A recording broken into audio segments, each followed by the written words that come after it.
នេះបងប្អូនថ្ងៃនេះผมចេញទៅសមុទ្រចេញទៅកពតសិនចេញទៅវងមូលតរ៉េនសិនបាទឥឡូវនេះបានមកដល់វងមូលតរ៉េនខេត្តកពតយើងហើយបាទនេះបងប្អូនឥឡូវនេះ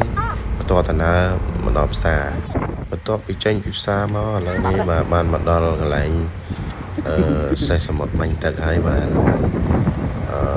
កូននឹងអាយទេសនាមើលទឹកថតរូបដិតរូបអនុស្សាវរីយ៍បាទកូនពួយខ្ញុំមកនិយាយពីថាគោមែនតើបាទដើរស្រែកដើរគេសប្បាយចិត្តគេឃើញទឹកសមុទ្របងប្អូនបាទនេះបងប្អូនហើយបាទឲ្យតែថាបានជួបទេសភាពស្អាតគឺថាថតលុកសៃណ៎នេះបាយចិត្តអត់មកលេងសេះកូនកំមុំខ្ញុំបាទបន្ទាប់ពីដើរលេងនៅកពតមកឥឡូវយើងទៅ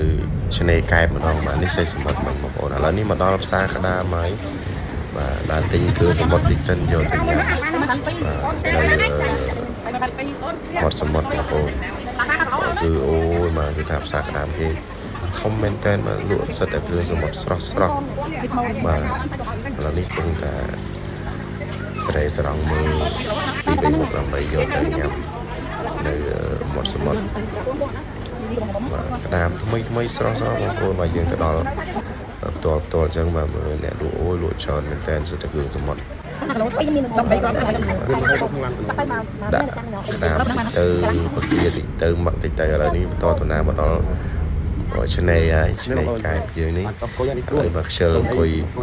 សមុទ្រមកយើងអង្គុយចុះទៅយើងមានកូនតូចចឹងស្រួលពេលកូនជាមួយគេងអីយើងបានគេងបានអីហ្នឹងហើយបងប្អូនបាទតិចទៀតបានទៅហែទឹកបងពេលមកសមុទ្រចង់គ្រៀងបាត់អីបាត់អីគេឯងជាងមិញហ្នឹងព្រៃសមុទ្រឆ្នេរបាត់ហ្នឹងហ៎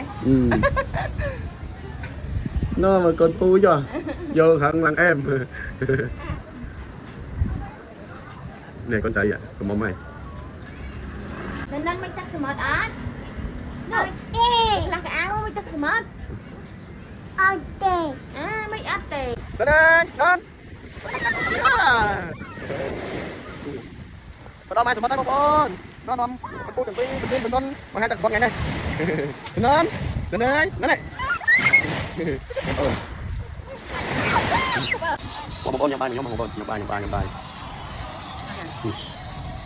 mắt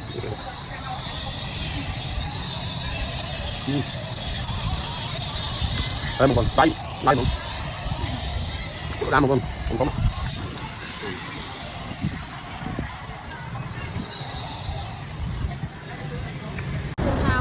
bài chân tên bàn vào đầu mai một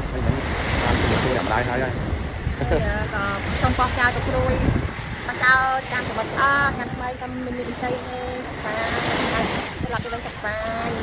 này một đang phải sang khai con và tôi